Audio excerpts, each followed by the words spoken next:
आप देख रहे हैं खबर तो समझिए और आपके साथ मैं हूं विवेक। लेकिन सबसे पहले बात उस सियासी सस्पेंस की जिससे अब तक खत्म नहीं हो पाया है। हम बात कर रहे हैं आरसीपी सिंह की, जिनके नाम को लेकर अब तक संशय बरकरार है। सियासी हलचल बढ़ गई और इसी बीच देर शाम केंद्रीय इस्पात मंत्री आरसीपी सिंह ने सीएम नीतीश कुमार से उनके आवास पर जाकर मुलाकात की। दोनों ही नेताओं के बीच 1 घंटे तक मुलाकात हुई, बातचीत हुई और इस दौरान जेडीयू के राष्ट्रीय अध्यक्ष ललन सिंह भी मौजूद रहे। सीएम आवास से बाहर आने के दौरान आरसीपी सिंह मीडिया से बात किए बिना ही चले गए। दरअसल जेडीयू ने राज्यसभा के लिए उम्मीदवार के नाम का ऐलान अब तक नहीं किया है और आरसीपी सिंह के नाम को लेकर अभी भी संशय बरकरार है। तो बिहार की सियासत की बड़ी खबर हम आपको बता रहे हैं। आरसीपी की उम्मीदवारी पर संशय बरकरार है। मुलाकात हुई लेकिन आरसीपी सिंह को देखकर अभी कुछ अंदाजा लगा पाना सही नहीं होगा। इतना कि उनकी गाड़ी रुकी भी नहीं, पत्रकारों से कुछ कहा भी नहीं और इसके बाद आराम से वो चलते बने गाड़ी की रफ्तार और पत्रकार दौड़ लगाते रहे। जेडीयू में मचे हलचल के बीच में आज आरसीपी सिंह अचानक से एक अन्य मार्ग पहुंचते हैं और लगभग 6:45 पे वो एक अन्य मार्ग पहुंचते हैं और लगभग 1 घंटे से ज्यादा वक्त तक बंद कमरे में नीतीश कुमार से उनकी मुलाकात होती है। मुलाकात कई मायनों में बेहद महत्वपूर्ण है। मुलाकात बेहद महत्वपूर्ण इस वजह से भी है क्योंकि इस बैठक में आधे घंटे के बाद राष्ट्रीय अध्यक्ष ललन सिंह भी शामिल हुए थे और जाहिर सी बात है बंद कमरे में 3 नेताओं में क्या कुछ बातचीत हुआ है इसका लबोलबाब तो बहुत जल्द देखने को मिलेगा। लेकिन सबसे महत्वपूर्ण है कि आरसीपी सिंह को राज्यसभा भेजेगी या नहीं भेजेगी, जेडीयू इसको लेकर जो संशय के बादल छाए हुए हैं। इस बीच में आरसीपी सिंह का अचानक से नीतीश कुमार से मुलाकात करना कई संकेत देता है। संकेत ये भी है कि क्या बात बन गई या फिर संकेत ये भी है कि क्या नीतीश कुमार ने आरसीपी सिंह को ना कह दिया, क्योंकि ललन सिंह का यहां पर पहुंचना कई तरह के संकेत देता है। सबसे महत्वपूर्ण बात कि जब बैठक खत्म होती है और नीतीश कुमार और ललन सिंह एक गाड़ी से निकलते हैं और आरसीपी सिंह ठीक उसके 5 मिनट पहले एक अलग गाड़ी से निकलते हैं और वो भी अकेले। तो जाहिर सी बात है बॉडी लैंग्वेज दिखाने की पूरी कोशिश की गई है आरसीपी सिंह की तरफ से। उनसे हम लोगों ने सवाल भी पूछा लेकिन वो बिना कुछ बोले मुस्कुराते हुए चले गए। लेकिन ठीक उसके पीछे नीतीश कुमार और ललन सिंह भी दूसरी गाड़ी से 5 मिनट के बाद पहुंचे। तो जाहिर सी बात है आरसीपी सिंह का भविष्य क्या होगा ये बहुत जल्द इसका पत्ता खुल जाएगा। लेकिन सबसे महत्वपूर्ण बात कि नीतीश कुमार से अचानक आरसीपी सिंह का मिलना एक नए राजनीतिक संकेत तो देता ही है कि क्या आरसीपी सिंह की बात मान ली गई या फिर आरसीपी सिंह को ना कह दिया गया। कैमरामैन सुबोध के साथ आनंद अमृतराज, न्यूज 18 नेटवर्क, पटना। चलिए इस खबर के मायने को समझिए। आरसीपी सिंह के राज्यसभा का कार्यकाल जुलाई में पूरा हो रहा है। ये इंफॉर्मेशन हम आपको बता रहे हैं आरसीपी सिंह के बारे में। मंत्री बने रहने के लिए सांसद बने रहना जरूरी है और मोदी सरकार में जेडीयू के एकमात्र प्रतिनिधि हैं आरसीपी सिंह। जेडीयू किसी एक उम्मीदवार को ही राज्यसभा सांसद बना सकती है। अगर आरसीपी सांसद नहीं बन पाते हैं तो 6 महीने के भीतर उन्हें इस्तीफा देना पड़ सकता है। आरसीपी के नाम पर अब तक सस्पेंस बरकरार है। बुधवार को आरसीपी ने साफ कर दिया था कि सभी से उनके बेहतर संबंध हैं। आरसीपी ने बीजेपी से पुराने रिश्तों का हवाला दिया। अगर आरसीपी सिंह को राज्यसभा भेजा जाता है तो वो केंद्र में मंत्री बने रहेंगे। मोदी सरकार में केंद्रीय इस्पात मंत्री की कुर्सी भी वो संभालते रहेंगे। आगे बढ़ते हैं, बात करेंगे आरजेडी की। लालू प्रसाद ने पटना पहुंचते ही राज्यसभा उम्मीदवारों का पेच सुलझा दिया।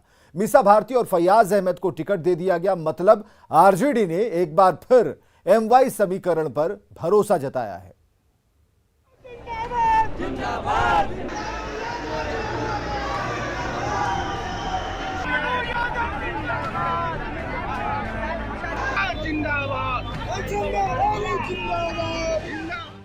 लंबे वक्त के बाद पटना पहुंचे लालू यादव। पटना पहुंचने के 20 घंटे के भीतर राज्यसभा उम्मीदवार का सारा पेच सुलझा दिया और इन 2 नामों पर अपनी मुहर लगा दी। पहला नाम बेटी मीसा भारती और दूसरा नाम फैयाज अहमद का निकलकर सामने आया है। मतलब साफ है कि आरजेडी ने राज्यसभा उम्मीदवारों के नाम फाइनल करते वक्त इस बार माई समीकरण का पूरा ख्याल रखा है। आरजेडी के इस फैसले के बाद तेजस्वी के A to Z के दावे पर सवाल उठना लाजमी है। 2 सीटों पर एक मीसा भारती जी का टिकट कंफर्म हुआ, वो यादव जाति से आती हैं। दूसरा फैयाज अहमद जी आ गए, ये अल्पसंख्यक आते हैं। तो एम वाई समीकरण पर ही क्या राजद को आगे बढ़ना है, ये तेजस्वी जी को साफ करना पड़ेगा। ये देखिए, ये MY समीकरण से ऊपर उठ नहीं सकते। जिनको मालूम है कि हमारा जो वोट बैंक है, जिसको ये समझते हैं वोट बैंक MY, उस समीकरण से आगे नहीं भाग सकते। और साथ में A to Z की भी बात करते हैं तो ये लोगों को भ्रमित करने का प्रयास कर रहे हैं। तो हमारे यहाँ A to Z सभी जात, सभी धर्म, सभी वर्ग के लोगों को आदरणीय लालू प्रसाद जी ने सदन भेजा है, चाहे लोकसभा हो, राज्यसभा हो, विधानसभा हो, विधान परिषद हो। इसलिए हमारे यहाँ ये सब नहीं देखा जाता है। इन दो नामों में एक नाम मीसा भारती लालू की बड़ी बेटी हैं और वो पहले से राज्यसभा की सांसद हैं। लेकिन जिन फैयाज अहमद का नाम फाइनल किया गया है, उन फैयाज अहमद के बारे में जान लीजिए। फैयाज अहमद मधुबनी के बिस्फी से विधायक रह चुके हैं। बिस्फी विधानसभा से 2 बार विधायक रह चुके हैं। 2020 में बीजेपी के हरिभूषण ठाकुर बचौल ने हराया था। फैयाज अहमद समृद्ध परिवार से आते हैं। तकरीबन 12 करोड़ की चल अचल संपत्ति के मालिक हैं। मधुबनी के मेडिकल और BEd कॉलेज है। कई शैक्षणिक संस्थानों का भी संचालन करते हैं। उम्मीद है कि शुक्रवार को मीसा भारती और फैयाज अहमद नॉमिनेशन भी कर सकते हैं, जिसके लिए फॉर्म भी ले लिया गया है। पटना से न्यूज़ 18 के लिए रवि एस नारायण के साथ शैलेंद्र कुमार की रिपोर्ट। तो जिन फैयाज अहमद के नाम पर लालू प्रसाद ने मुहर लगाई, उनकी संपत्ति के बारे में भी हम आपको बताने जा रहे हैं। फैयाज अहमद ने बिहार विधानसभा चुनाव 2020 में चुनाव आयोग को दिए गए हलफनामे में बताया कि उनका प्रोफेशन है कृषि, सामाजिक कार्य, और फैयाज अहमद की कुल संपत्ति लगभग 12 करोड़ है, जिसमें 2.5 करोड़ चल संपत्ति और तकरीबन 9.5 करोड़ अचल संपत्ति शामिल है। फैयाज अहमद कुल घोषित आय जो उनकी है वो है 58 लाख रुपए, जिसमें से 30-30.5 लाख रुपए उनकी व्यक्तिगत आय है। बिहार में राज्यसभा की 5 सीटों पर चुनाव होना है। विधायकों की संख्या के आधार पर जो समीकरण बन रहे हैं उसके मुताबिक बीजेपी से 2, आरजेडी से 2 और जेडीयू से 1 उम्मीदवार हो सकता है। बिहार विधानसभा में विधायकों की कुल संख्या 243 और इस आधार पर एक सीट के लिए चाहिए 49 वोट। और संख्या बल में अगर देखा जाए तो विधानसभा में बीजेपी के सबसे अधिक 77 विधायक हैं। आरजेडी के पास 76 और राज्य में दूसरे नंबर की पार्टी आरजेडी है। जेडीयू के पास 45 विधायक हैं। हिंदुस्तानी अवाम मोर्चा के पास 4 विधायक हैं। आगे बढ़ते हैं। राजस्व की चिंता छोड़ आपकी बिहार के लोगों की चिंता करने वाले सीएम नीतीश ने जिस मकसद से बिहार में शराबबंदी लागू की थी, उस मकसद में कहीं कोई खोट नहीं है। लेकिन अभियान को सफल बनाने वालों की कोताही से सीएम का संकल्प ग्रहण के दायरे में है। हम ऐसा क्यों कह रहे हैं? पिछले 24 घंटे में कुछ तस्वीरें हम तक पहुंची, देख लीजिए, फिर खबर को समझाते हैं। औरंगाबाद में शराब का कहर। दारू की इच्छा सब बर्बाद हो गया। दारू पी के हमारे समाज चल गए, दारू बेचे वाला के साथ जाए। गया में गम दे गई शराब। पटना में शराब रोकने वाले विभाग में ही शराब। ये कार्यालय है सहायक उत्पाद आयुक्त की। इस भवन को भी तोड़ा जा रहा है और यहाँ पर जब हम पहुँचे हैं, जो भवन तोड़ा जा रहा है उसके अंदर आप देखिए सहायक उत्पाद आयुक्त का कार्यालय है और उसमें कई बोतलें जो है खाली शराब की यहाँ पर मिली है। गोपालगंज में ट्रैक्टर की ट्रॉली में तहखाना।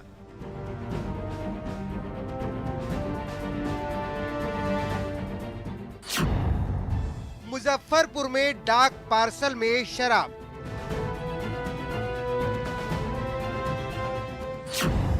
दियारा में दारू का दरिया।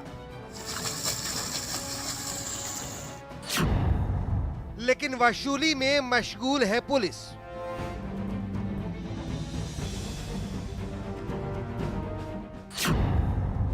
तो क्या शराब को रोकने में फेल है पुलिस? दरअसल सिवान में शराब माफिया इतने बेखौफ हैं कि अब सड़क पर मौत बनकर नाचने लगे हैं। शराब की सूचना पर सख्ती बरतने निकले एएसआई सुरेंद्र कुमार को शराब माफियाओं की गाड़ी ने ऐसा रौंदा कि सांसों की डोर टूट गई। रिपोर्ट देखिए। बिहार में बेखौफ शराब माफिया। बिहार में मौत बनकर नाचती शराब। बेखौफ शराब माफिया का इलाज क्या? बिहार में शराब माफिया कितने बेखौफ है, इसकी बानगी देखिए शव को। इनकी गलती बस इतनी थी कि इन्होंने कानून का पालन कराने की कोशिश की थी। तस्वीरें सिवान की हैं। सिवान के हुसैनगंज थाने के एएसआई सुरेंद्र कुमार गहलोत शराब की लीड मिलने पर पूरी टीम के साथ शराब माफिया का इंतजार कर रहे थे। सामने से आ रही गाड़ी को रुकने का इशारा किया, लेकिन बेखौफ शराब माफिया ने कार से एएसआई को रौंद दिया। हम लोग बस्ती में थे और दारू वाला गाड़ी आया, हम लोग गाड़ी ऐसे रोड पर लगा मुहाने था टिकड़ी में, और दबोचते ले चल गया। दिवंगत एएसआई सुरेंद्र कुमार गहलोत को पुलिस विभाग की ओर से सलामी दी गई और एसपी शैलेश कुमार सिन्हा ने जल्द से जल्द आरोपियों को पकड़ने का भरोसा दिया है। बाद में आगे जाकर उस वाहन को बरामद किया गया है, लेकिन जो ड्राइवर गाड़ी चला रहा था और चालक इस पूरे घटना का फायदा उठाकर यहाँ से भागने में सफल हो गया है। पोस्टमार्टम कराया गया, इसमें कांड दर्ज की जा रही है और जो भी इसके आगे का कार्रवाई होगी।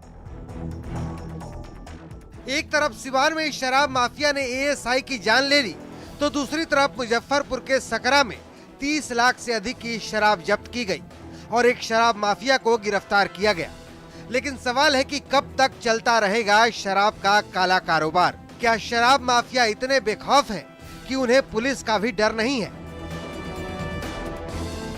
इन सवालों की वजह है शराब माफिया की बढ़ती बेअंदाजी, जो सामने पुलिस को देखकर ऐसी घटना को अंजाम देने से बाज नहीं आ रहे। ये कोई पहली घटना नहीं है, इससे पहले भी कई घटनाएं हो चुकी हैं, जिसमें पुलिस वालों की जान जा चुकी है। सुरेंद्र गहलोत के परिजन रो रहे हैं, अब इनका सहारा कौन बनेगा? सरकार मुआवजा देगी और कुछ जगहों पर छापेमारी अभियान चलाया जाएगा, फिर हालात वैसे ही हो जाएंगे। न्यूज़ 18 के लिए सिवान से मृत्युंजय और मुजफ्फरपुर से प्रियांक सौरभ की रिपोर्ट।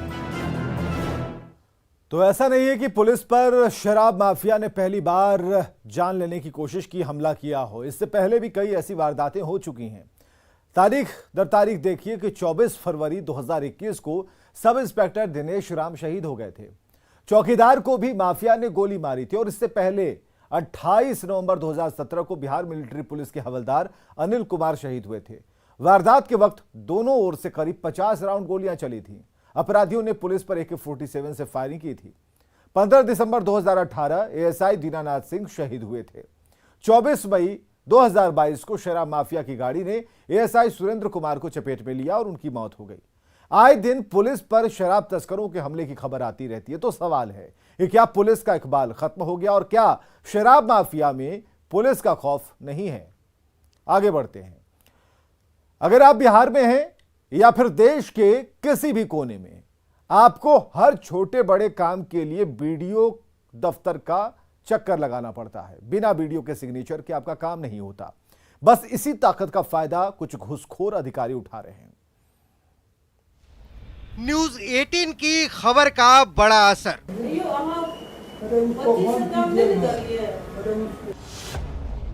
नपेगी त्रिवेणीगंज की घुसखोर वीडियो। डीएम ने दिया जांच का आदेश।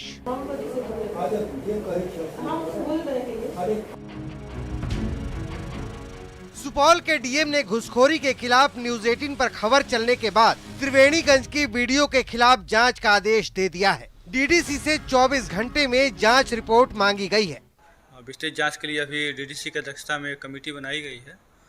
जांच करके जांच रिपोर्ट देंगी और जांच रिपोर्ट के आधार पर यदि सही पाया जाएगा तो वीडियो के खिलाफ अनुशंसा के लिए विभाग को प्रेषित किया जाएगा। अब आपको घुसखोरी का वो पूरा खेल दिखाते हैं जो कैमरे में कैद हो चुका था। महिला का नाम है आशा कुमारी, पद त्रिवेणीगंज की वीडियो, जगह सुपौल का त्रिवेणीगंज ब्लॉक ऑफिस, काम घुसखोरी का खुला खेल। ये हम नहीं कह रहे, ऐसा ये वायरल वीडियो कह रहा है, जो सुपौल के त्रिवेणीगंज वीडियो आशा कुमारी और गुड़िया पंचायत के पूर्व मुखिया के पति शिव नारायण यादव का है। बताया जा रहा है कि पूर्व मुखिया के पति और वीडियो के बीच पंचायत योजना को लेकर बातचीत हो रही है और उसी के एवज में पूर्व मुखिया के पति वीडियो को 20,000 रुपए रिश्वत दे रहा है। दोनों के बीच हुई बातचीत खुद भी सुन लीजिए।